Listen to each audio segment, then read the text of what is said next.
नमस्कार, आप सभी का स्वागत है आज के कार्यक्रम में। आज हम चर्चा करेंगे एक विशेष व्यक्तित्व पर, सुमित्रा नंदन पंत, जिन्हें प्रकृति का सुकुमार कवि कहा जाता है। उनके जन्म का ये 125वां साल पूरा हुआ है। 48 साल उनके देहावसान को हो गए हैं। वे आज भी हिंदी साहित्य आकाश के पूर्ण चंद्रमा हैं।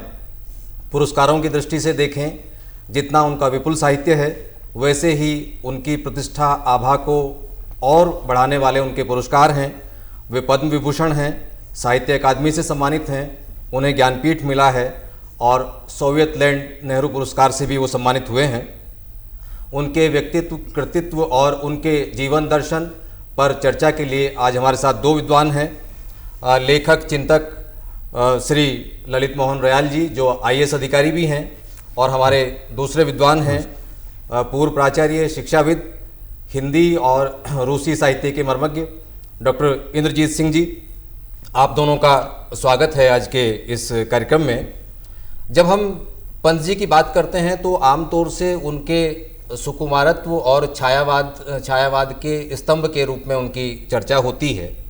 लेकिन अगर उनके पूरे वैचारिक परिप्रेक्ष्य और उनके साहित्य सर्जना को कुछ हिस्सों में बांटकर अगर देखें, 21 साल का एक ऐसा युवक जो गांधी जी के आह्वान पर अपनी उच्च शिक्षा छोड़ देता है, बाद में प्रगतिवाद और मार्क्सवाद की तरफ प्रभावित होता है और अपने जीवन के सबसे ज़्यादा अनुभवपूर्ण हिस्से में महर्षि अरविंद के दर्शन से प्रभावित होता है, तो क्या उन्हें प्रकृति का सुकुमार कवि कह देना पर्याप्त है? ये उनके साथ न्याय है? रयाल जी, जो आपका सवाल है, इसका पहला हिस्सा है कि प्रकृति का सुकुमार कवि तो एक सेगमेंट के लिए जी। और उसमें उनकी शख्सियत इतनी बड़ी रही कि लोग उस जो उनकी छवि से आच्छादित हो गए, उससे बाहर नहीं निकल पाए। जबकि किसी कवि या रचनाकार की विकास यात्रा में कई चरण आते हैं, तो जैसे आपने कहा कि अरविंदो के प्रभाव में आए, उन पे रविन्द्रनाथ ठाकुर की पोइट्री का प्रभाव था, उन पे मार्क्स का प्रभाव था, उन पे गांधीवाद का प्रभाव था। तो युगांत के लिए कहते हैं कि जो 1936 में जब छायावाद अपने चरम पर था, तो युगांत लिखकर उन्होंने एक युग के अवसान की घोषणा कर दी थी। और उसके बाद उनकी जो युगवाणी है, ग्राम्या है, स्वर्णरेखा, स्वर्णधूलि, उसमें वो जो दूसरे प्रयोगवाद वाले एक्सपेरिमेंट्स हैं वो उसमें देखने को मिलते हैं। फिर उनकी उत्तरा, रजत शिखर, अतिमा, ये जो रचनाएं हैं, और जो कला और बूढ़ा चांद, वो उनके लेटर फेज की है। और लोकायतन में तो मतलब बहुत ही नेक्स्ट लेवल की बातें हैं। तो सुकुमार कवि कहने के पीछे जो लोगों के दिमाग में है कि एक तो उनकी मेकिंग वैसे हुई थी, फिर कुदरत ने पंत जी को जो सुकुमार मन, सुकुमार शरीर, उनका व्यक्तित्व और भाषा को भी उन्होंने इतना कोमलकांत बनाया, परिनिष्ठित बनाया। और जो कहते हैं कि छायावाद के युग में उन 4 स्तंभों के सहारे हिंदी इतनी समृद्ध और संपन्न हो गई कि वो किसी भी पाश्चात्य भाषा का मुकाबला करने को तैयार हो गई। तो उसमें इनका भी बड़ा योगदान है। फिर प्रकृति से जो उनका जुड़ाव लगाव है, उसके पीछे की अलग कहानी है कि वो कौसानी में बॉर्न एंड ब्रॉट अप। फिर वहाँ जो कहते हैं कि कत्यूर घाटी अपने आप में कैसी है कि उधर आपको हिमाच्छादित हिम श्रृंखलाएँ दिखती हैं, सुबह वहाँ उसकी स्वर्णिम आभा है, उधर देवदारू के वन हैं, उधर जो है अजस्र निर्झर बह रहे हैं, गहरे गर्त हैं, नीला आकाश है, शाम को आपको जो है। मेरा जो मूल सवाल ये है कि एक ऐसा व्यक्ति जो अपने वैचारिक चिंतन की दृष्टि से, अपने रचनाकर्म की दृष्टि से बहुत अलग तरह की ऊंचाइयों पर जाता है, लेकिन हम उसे एक ही रूप में देखते या जानते हैं। डॉक्टर साहब, आप इस बिंदु को आप किस तरह से देखते हैं? इस पे क्या सोचते हैं कि केवल उन्हें एक प्रकृति का सुकुमार कवि कह देना पर्याप्त है, या कोई और विशेषण उनके लिए हो, जैसा कि रजनीश ने उनके बारे में कहा है कि वो मनुष्यता के महाकवि हैं? डॉक्टर साहब, सुशील जी, पंत जी को केवल हम प्रकृति के सुकुमार कवि तक ही सीमित रखें तो ये उनके साथ बड़ी नाइंसाफ़ी होगी, क्योंकि उनका जो कृतित्व है वो छायावाद, प्रगतिवाद, प्रयोगवाद उसके बाद अरविंद का प्रभाव, उससे पहले मार्क्सवाद का प्रभाव, ये सारे उनके कविता के विकास यात्रा के बहुत से चरण हैं जी।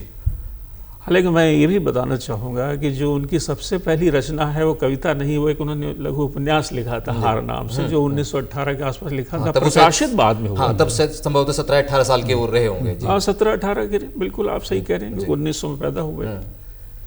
अब उन्होंने लिखा भी है, वो मैंने पढ़ा इस चीज़ को कि भाई जबकि उनका घर में एक माहौल बहुत अच्छा था, मैं तो ये भी देखा 1900 में उनका जन्म हुआ और 1900 में ही सरस्वती पत्रिका का प्रकाशन भी प्रारंभ हुआ, और ये एक संयोग, सुखद संयोग था कि उनके घर में ये पत्रिका आती थी। अच्छा, उनके जो परिवार के जो सदस्य थे, पिता और बड़े भाई वगैरह, सब वो बताते हैं कि मैंने तो रामचरितमानस भी और जो संस्कृत के जो मतलब अभिज्ञान शाकुंतलम और मेघदूत और तमाम जो हिंदी और संस्कृत के जितने भी हमारे क्लासिक हैं उनको मैंने घर वालों से ही सुन के सीखा, अंग्रेजी भी और हिंदी भी, तमाम भाषाएं। हाँ, बहुभाषी तो वो थे ही। बांग्ला हार जो उपन्यास, उस पर मैं 2-3 बातें कहना चाहता हूँ। हार, क्योंकि मैं रशिया में रहा हूँ 6 साल, तो वहाँ एक विद्वान है जिन्होंने सुमित्रा नंदन पंत के ऊपर शोध किया था, और वो जो उनका पद था वो एकेडमिशियन कहलाते हैं, हालांकि उसका मतलब होता है कि चांसलर हैं, वाइस चांसलर से ऊपर के चांसलर पर। बेसिकली चेलिशेव मैं मिला हूँ, मेरा सौभाग्य है कि 2003 से 2006 में जब मेरी पोस्टिंग हुई थी, तो उनसे जैसे हम लोग आज बैठे हैं ऐसे ही एम्बेसडर साहब, फिर वो तो क्या ये वही व्यक्ति थे जिन्होंने उन पर रिसर्च की थी? हाँ, वही, मैं उन्हीं की बात कर रहा हूँ, चेलिशेव साहब हैं। तो चेलिशेव साहब से मेरी मुलाकात हुई, और मुझे बाद में, मैंने चेलिशेव का भी जन्म 1921 में हुआ था, 21 साल छोटे थे उनसे, लेकिन चेलिशेव साहब की बड़ी खास बात थी कि वो पहले कर्नल थे। अच्छा।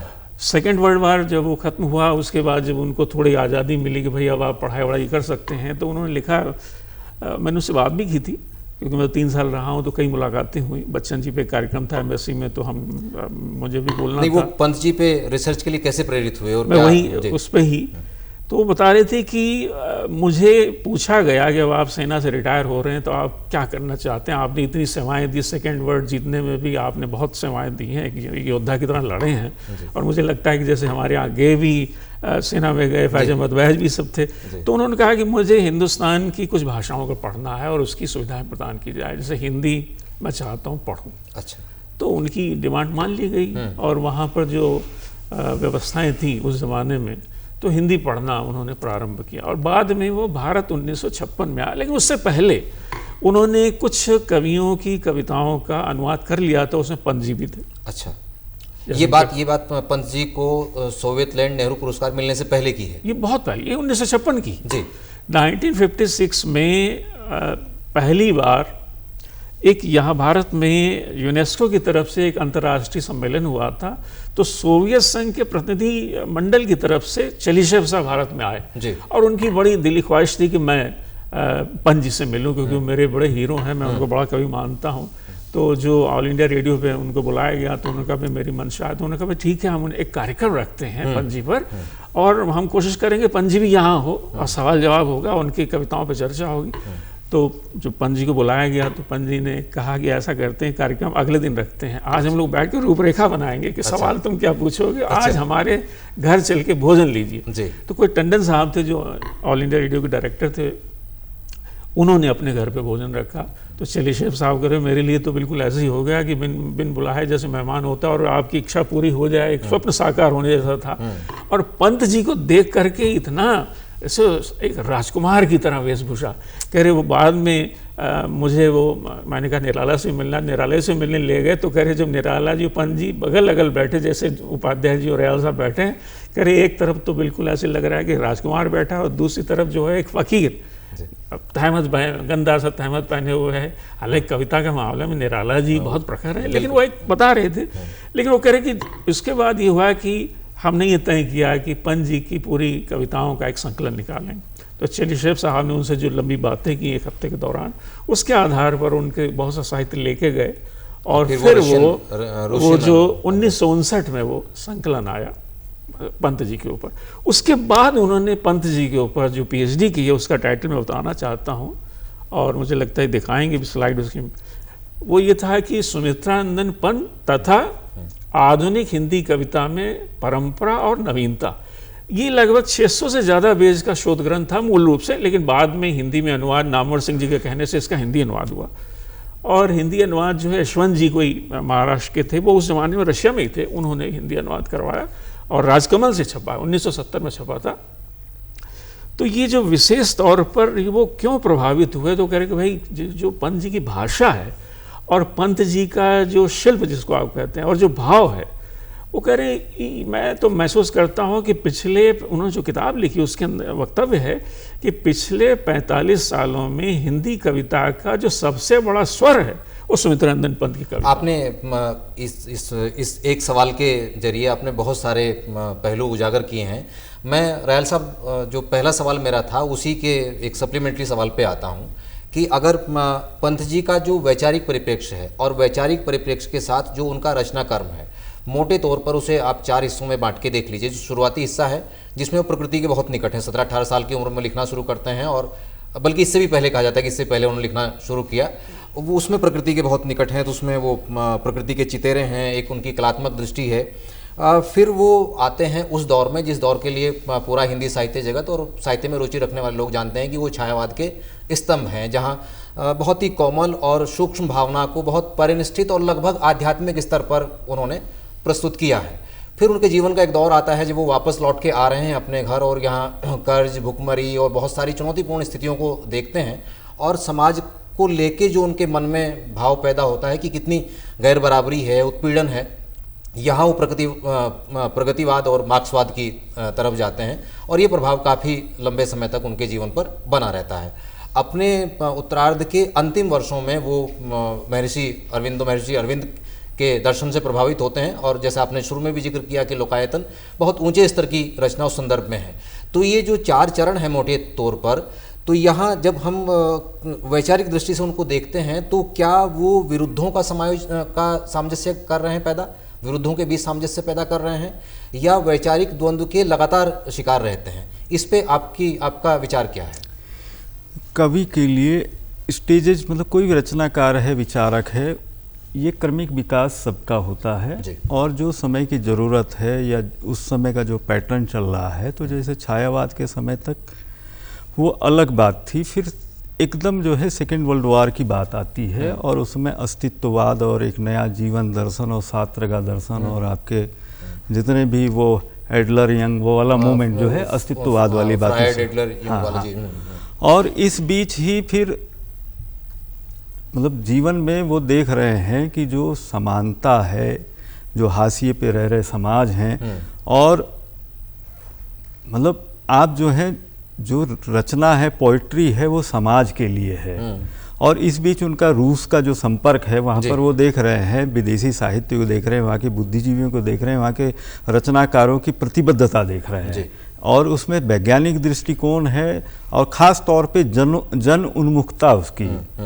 तो कहने का मतलब है कि क्रमिक विकास हमारे आपके जीवन में भी होता है कि जो हम एक सर्टेन एज ग्रुप में थे, तो ये जो प्रयोगवाद, प्रगतिवाद और जो जितने भी हम उनके वो देखते हैं, तो कहने का मतलब है कि परिवर्तन उनकी एक कविता है बात की। परिवर्तन में तो वो कहते हैं कि नवीन सृष्टि के लिए संहार जरूरी है। तो परिवर्तन में मतलब पत्ते झड़ते हैं, सब विनाश होता है और फिर नई सृष्टि का सृजन होगा। तो जब हम लोग ये यूपीएससी वगैरह देखते हैं, परिवर्तन हमारी पाठ्यक्रम में तो उसमें तो उसे पढ़ के ऐसा लगता है कि शिव का तीसरा नेत्र खुला हुआ है और उसके बाद नवीन सृष्टि का सृजन होगा। तो ये फेजेज हैं। उसके बाद होता है कि हम लोग, जैसे होता है ना कि कोई किसी की एक रचना बहुत वो हो गई तो उस छवि से हम बाहर नहीं आ पाते, लेकिन जो अच्छे पाठक हैं, सुधी पाठक हैं, जो अच्छे कमिटेड वो है विचारक हैं, वो तो समग्रता में जाते हैं। वही जो बच्चन और पंत जी के जो कॉरेस्पॉन्डेंस है, 100 पत्र पंत के बच्चन के नाम, उसमें देखिए आप कि मतलब क्या, मतलब वो रचना को है सामान्य पत्राचार, घरेलू है, निजी है, अंतरंग बातें हैं, लेकिन उसमें अनअलंकृतता है, इसीलिए वो ज़्यादा मोहक है। और उसमें आप देखिए कि उन दोनों फ्रेंड्स में कैसी मतलब उनकी दीर्घकालीन मैत्री है, कैसे एक दूसरे के सुख दुख में, इवन जो उनके सुपुत्र हुए उनका नाम अमिताभ भी उन्होंने ही दिया। चेहरे की चमक देखी नवजात की, कहा इसके चेहरे की क्या अमित आभा है। तो अमिताभ बच्चन का अमिताभ नाम तो पंत जी ने रखा। इसमें डॉक्टर साहब ये जो सोवियत संघ से जुड़े हुए या सोवियत साहित्य में जो उनकी जगह, खासतौर से रूसी साहित्य में जो उनकी जगह है, और बाद में जब वो सोवियत लैंड नेहरू पुरस्कार के दौरान जब यात्रा का भी समय है उनकी, तो रूसी साहित्य ने और रूसी व्यवस्था ने, खासतौर से रूसी जो एक खास तरह की वैचारिक व्यवस्था थी, क्या उनका प्रभाव कहीं दिखता है उनकी कविताओं पर, उस यात्रा का या वहाँ की सांस्थानिक व्यवस्थाओं का? एक्चुअली सुमित्रानंदन पंत साहब 2 बार रशिया गए जी। एक तो 1961 में गए थे अक्टूबर में, लगभग 15 दिन की यात्रा थी, और वो क्योंकि चलीशेव साहब से 2 बार पहले मिल चुके थे तो उन्हीं के घर कुछ दिन रुके, हालांकि होटल में रुकना होता है, लेकिन क्योंकि वो चलीशेव साहब उनके बड़े मुरीद थे तो उनके घर, अपने घर भी ले गए। और बड़ा अच्छा प्रसंग बता रहे थे कि कह रहे मेरी माता जी उनको देख करके, वो तो बड़े इतने भाई गौरवर्ण थे, और भाई एक बड़ा कवि भारत से आया है, तो जब आप बताते हैं तो और भी उत्सुकता हो जाती परिवार वालों को, भाई इनसे बातचीत की जाए। अब कह रहे मेरी माता जी को क्योंकि हिंदी नहीं आती, अंग्रेजी नहीं आती और इनको रूसी नहीं आती, तो कह रहे दुभाषिया का काम मैंने किया। अच्छा। और मेरी माता जी ने बहुत से सवाल इनसे पूछे, तो कह रहे मैंने ये देखा कि दीवार पे कोई तस्वीर नहीं है किसी भी मतलब देवी देवता की, तो मैंने उनसे पूछा कि आप चर्च, बोले चर्च तो हम जाते हैं कभी कभी, लेकिन माता जी से बात हो रही थी उनकी, लेकिन हम उस तरह से नहीं। तो ये बाद में इनसे पूछा उनकी माता जी ने कि भाई आप का हिंदुस्तान में कैसे रहता है, तो बोले मैं भी क्या है कि ऐसे तस्वीरें टांगने वाली बात नहीं है, मैं तो मूर्तियों को घर में सजाने की बजाय मनुष्यों की जो पूजा होनी चाहिए, मैं उस पर विश्वास करता हूँ।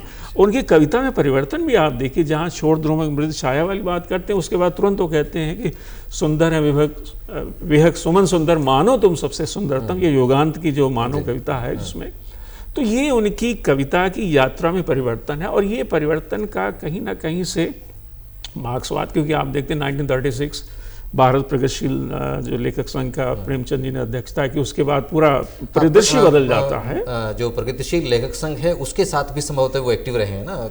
बिल्कुल रहे। एक चीज मैं और बताना चाहता हूँ सुशील जी कि रामविलास शर्मा जी तो घोषित तौर पर मार्क्सवादी हैं, रूपाब नाम की एक पत्रिका भी निकाली थी पंत साहब ने, उसका संपादन किया था, और उसमें मैंने करीब 7-8 चिट्ठियां पढ़ी हैं पंत जी की, जो उन्होंने रामविलास शर्मा जी को लिखी कि शर्मा जी शायद बड़े थे तो उनको बड़ा सम्मान करते हुए लिखते थे कि आप अपनी कोई रचनाएं भेजिए, और इस अंक के लिए मैं आपसे उम्मीद करता हूं कि कुछ समीक्षा भेजें, कुछ रचना भेजें, और इस तरह का पत्राचार उनका है। और पीसी जोशी की वजह से जो मैंने पढ़ा, पीसी जोशी क्योंकि वो कम्युनिस्ट पार्टी के बहुत बड़े नेता थे, बहुत बड़े विचारक थे, चिंतक थे, उनसे मिलने के बाद पंत जी की जो छायावादी विचारधारा है वो फिर प्रगतिवाद और मार्क्सवाद के साथ एक जुड़ाव पैदा हुआ, और फिर वो कार्ल मार्क्स के ऊपर उन्होंने कविता लिखी, कार्ल मार्क्स के ऊपर कविता लिखी हुई है। इसके अलावा उन्होंने आप देखिए समाजवाद से जुड़ी हुई कविताएं लिखी हुई हैं। तो उनकी तो लेकिन जो आलोचक हैं, चाहे वो प्रगतिशील आलोचक हों, चाहे प्रयोगवादी आलोचक हों, या पुराने शास्त्रीय मूल्यों वाले आलोचक हों, वो कहीं ना कहीं उनको लेके सहज उस रूप में नहीं रहते, यानी अलग अलग पक्ष को लेके अलग अलग व्यक्ति उनकी समालोचना कर रहा है। हाँ, यहाँ तो हालांकि मैंने ये पढ़ा था कि जब पहली बार उच्छ्वास इनका जो संकलन प्रकाशित हुआ 1921 या 22 में हुआ था, तो उसमें जो मैंने पढ़ा है उस जमाने में 2 ही बड़े लोग थे, एक तो रामचंद्र शुक्ल जी थे, बड़े आलोचक थे, और एक जो सबसे बड़ी पत्रिका निकलती सरस्वती, उसके संपादक महावीर प्रसाद द्विवेदी, और दोनों ने जम के खिंचाई की थी इनकी। तो उससे कहीं ना कहीं आदमी जो कविता कर रहा है या जो रचना कर रहा है उससे भागता है फिर वो। लेकिन इन्होंने लिखा है कि मैं इतनी आलोचना के बावजूद भी मैंने पलायन नहीं किया, और मैंने आगे बढ़ करके फिर तमाम दूसरी रचनाएं शुरू की, और पल्लव के साथ तो फिर उनका जो विराट जो स्वरूप है कविता के क्षेत्र में वो पाना। रेल साहब जी, मैं एक थोड़ा सा हाँ एक चीज़ मैं और बता, नामवर जी ने जरूर उनको छायावाद के जो भाई चतुश्रयी है, आप जानते हैं कि उसमें प्रसाद हैं, निराला हैं, पंत है, महादेवी जी हैं, उन चारों में उन्होंने सबसे ज़्यादा जो प्रमुखता दी है नामवर सिंह जी ने, वो निराला को दी है। तो कहीं ना कहीं तो नाइंसाफ़ी तो उन्होंने पंत जी के साथ की है कि पंत जी का, जैसे आपने शुरू में कहा कि वो जो मनुष्यता के इतने बड़े कवि हैं जो ओशो ने कहा था, और वास्तव में है, और उनकी कविताओं का अध्ययन आप करें तो उनके विभिन्न अरविंद तक जो पहुंचते हैं, जो बाद के कला और बूढ़ा चांद और लोकायतन पे ही देखें, लोकायतन पे तो पूरा सारा उन्होंने पूरा। अच्छा रहल साहब, जैसे अभी डॉक्टर साहब ने जिक्र किया ओशो का, हालांकि जब ओशो का नाम आता है तो बहुत लोग उन्हें अलग तरह से देखते हैं, तो एक बहुत मशहूर इंटरव्यू का जिक्र अक्सर होता है जो पंत जी ने ओशो का इंटरव्यू लिया था, वो क्या प्रसंग था?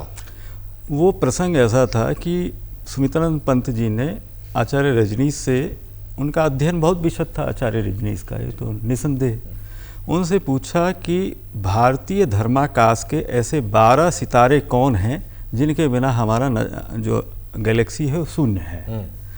तो आचार्य रजनीश ने कहा कि सवाल तो मुश्किल है, लेकिन उन्होंने 12 नाम गिनाए। उन्होंने गिनाए कृष्ण, पतंजलि, उसके बाद आते हैं वो गोरख, शंकराचार्य, नागार्जुन, बुद्ध और महावीर भी थे इसमें पुराने वाले में, नानक और मीरा, नानक, मीरा, रामकृष्ण, कबीर, रामकृष्ण और कृष्णमूर्ति। जी हाँ, जी कृष्णमूर्ति जी, बिल्कुल। फिर उन्होंने कहा कि इसको 7 पे ले आओ। अच्छा, जिनके बिना अपरिहार्य जो 7 हैं उन 7 पर ले आइए, ये सवाल था पंत जी का। तो उन्होंने कहा सवाल आपका मुश्किल है, लेकिन मैं कोशिश करता हूँ। तो वो जो है विलोपन विधि से एलिमिनेट करते हुए वो कृष्णमूर्ति को और रामकृष्ण को, वो क्योंकि एंशिएंट किसी परंपरा का ही उन्होंने विस्तार किया था, कृष्णमूर्ति ने बुद्ध का किया था। फिर वो नानक और मीरा के लिए कहे कि ये कबीर के ही नारी और पुरुष वर्जन है। अच्छा जी। तो एलिमिनेट करके वो 7 पे आ गए।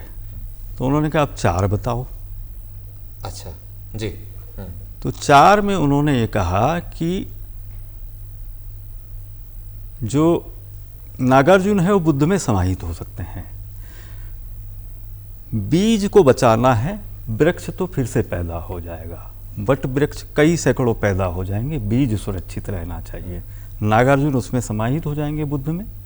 महावीर भी कहीं ना कहीं पीछे समाहित होते हैं, एक ही परंपरा का वो थोड़ा वो अंतर करके बुद्ध में वो समाहित हो रहे हैं जी। लास्ट में उन्होंने कहा कि हम कृष्ण, पतंजलि, बुद्ध और गोरख, कहा कि इससे नीचे उन्होंने कहा बस करिए इन 4 में। तो क्या पंत जी इस पे सहमत थे कि ये जो 4 हैं ये? पंत जी एग्री हुए और फिर बाद में जो इस साक्षात्कार के बाद उनके और भी कन्वर्सेशंस हुए तो आचार्य रजनीश उन्हें महाकवि कहते थे, मनुष्यता के कवि कहते थे। अच्छा, ये जो पूरी यात्रा है पंत जी की, प्रकृति से लेके अध्यात्म तक की जो पूरी यात्रा है, इस पूरी यात्रा में आपको सबसे जो उनका आकर्षक पक्ष है वो क्या लगता है? वो बेचैनी तो है उनके भीतर, वो गांधी से प्रभावित हैं, मार्क्स से प्रभावित हैं वो, लेकिन उनकी जो यात्रा है वो भिन्न भिन्न दर्शनों का व्यवहारिक रूप कैसे सामने आ रहा है, वो आचार्य रजनीश के लगातार संपर्क में है और फिर वो अंततः महर्षि अरविंद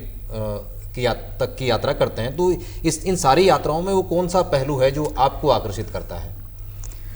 मतलब उसमें आपने कहा ना कि लास्ट में चाहे अरविंदो का जो सुपरमैन है, महामानव है, रविन्द्रनाथ ठाकुर का जो अंतर्राष्ट्रीय मानवतावाद है, तो लास्ट में जब हम बात करते हैं तो हम ब्रह्मांड के रहस्य, मृत्यु के बाद का संसार, उसके बाद ईश्वर, नश्वरता, इन सब बिंदुओं पे जाते हैं। तो वो जब उरूज पे होते हैं लास्ट में विचार, तो अंततोगत्वा जितने भी विचारक हैं, दार्शनिक हैं, कवि, रचनाकार हैं, उस दिशा में तो जाते ही हैं। एक मतलब जो उनकी पर्सनैलिटी को लेकर अभी डॉक्टर साहब ने भी कहा, उनके व्यक्तित्व को लेकर मैं मोह संवरण नहीं कर पा रहा हूँ कि महादेवी वर्मा जी का उनसे जो पहला साबका पड़ा था, तो उन्होंने उनको पंत जी को देखकर कुछ भ्रांति बना ली थी। अच्छा। तो पथ के साथी में उन्होंने छायावाद के जितने स्तंभ हैं उन सब पर बढ़िया कैरिकेचर्स लिखे हैं, रेखा चित्र लिखे हैं। तो महादेवी जी का वो प्रसंग 2 मिनट लगेगा जी। कि हरिऔध जी की अध्यक्षता में कोई कवि सम्मेलन हो रहा था और महादेवी जी तब छात्रा ही थी, लेकिन मतलब वो काव्य सम्मेलन में पर्याप्त प्रशंसा पा चुकी थी। तो वो कहती कि मैं अध्यापिकाओं और छात्राओं के साथ मंच पे समासीन थी, और तभी क्या होता है कि दूसरी ओर बैठे जो अध्यापक और छात्रों का जो पुरुषाकार समूह है उसमें हलचल सी उत्पन्न करती हुई एक कोमलकांत कृष्णांगी मूर्ति आविर्भूत हुई। अच्छा क्या हुआ? बहुत सुंदर। आकंठ अवगुंठित मतलब यहाँ तक लपेटी हुई, हाँ।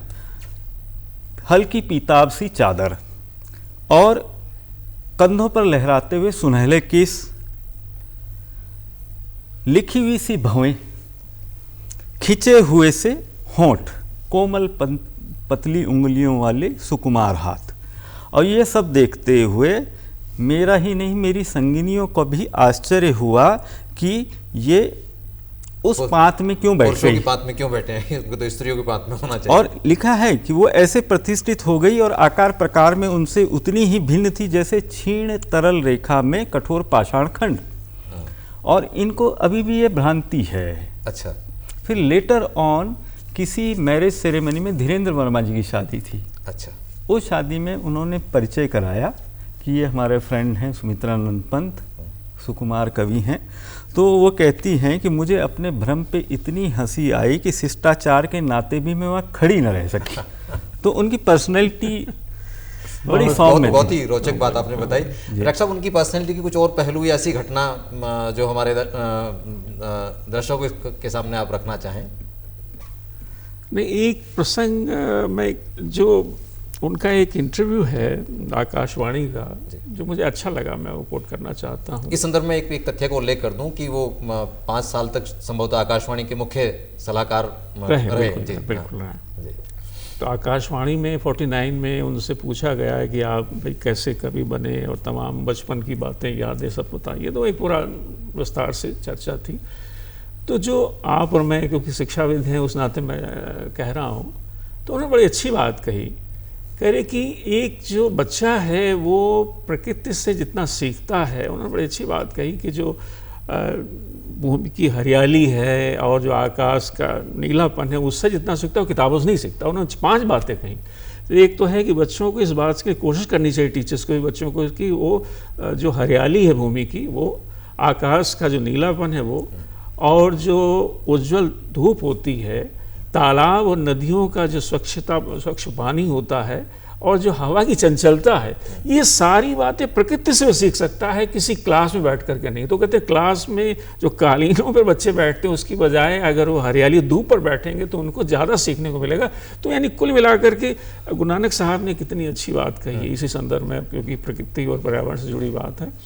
तो उनका है कि पवन गुरु पानी पिता, हमारे यहाँ ये गुरु नानक साहब और हम लोग रोज ही पाठ करते हैं, उसमें आता है पवन गुरु पानी पिता, माता धरत महत, दिवस रात दुई दाई दाया खेले सगल जगत। तो वही है कि देखिए कितना कि पवन को गुरु माना गया है और पानी को पिता और इस धरती को माता की संज्ञा दी गई है। वो तो क्या यूनिवर्सल है ही है। और दिन और रात के संरक्षण में ही पूरा सृष्टि जो कायनात जो चलती है, तो कहीं ना कहीं वो प्रकृति से ही जोड़ने की बात पंत जी ने की है अंत तक। हालांकि ज़रूर है कि वो बाद में अपनी कविता की धारा में प्रकृति की बजाय उन्होंने लिखा भी है कि युगांत के बाद मैंने प्रकृति से मुंह मोड़ करके एक व्यक्ति के ऊपर, मनुष्य के मुख के ऊपर अपना केंद्रित किया और बाद में अध्यात्म की ओर जुड़े।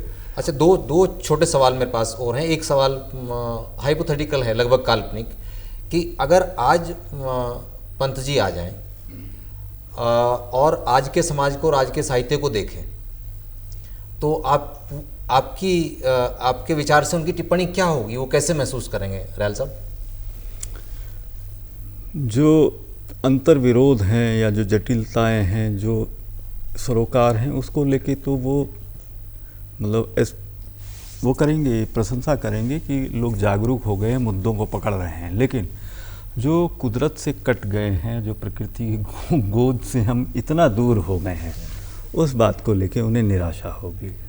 आपके विचार में डॉक्टर साहब? मुझे लगता है आज जो AI का ज़माना आ गया है और जो ट्वीट की बात होती है, फेसबुक की बात होती है, व्हाट्सएप की बात होती है, तो मुझे लगता है कहीं ना कहीं वो भी आधुनिक टेक्नोलॉजी से जुड़ करके वो भी व्हाट्सएप पे ही अपनी कविताएं भेजते और प्रकृति के ही सुंदर नज़ारे भेजते और कहीं ना कहीं फिर से वो जोड़ने की बात करते। निराशा ज़रूर होती कि भाई आज का दौर कैसा हो गया है कि वो साहित्य से विमुख हो रहा है, लेकिन कहीं ना कहीं फिर भी वो निराशा के बीच भी आशा की किरण तो होती है। अंधकार जितना होता है उसका सवेरा भी उतना ही हसीन होता है। तो मुझे लगता है कहीं ना कहीं वो फिर से उस अंधकार के बीच एक प्रकाश की ज्योत जलाने की बात तो अच्छा, एक हमेशा एक स्टीरियोटाइप सवाल हमेशा पूछा जाता है, वो धारणा पे आधारित होता है जी। कि नई पीढ़ी उतनी रुचि नहीं ले रही साहित्य में, या नई पीढ़ी जो हमारे अतीत के जो महान साहित्यकार हैं उनके रचनाओं को उतना भाव नहीं दे रही है।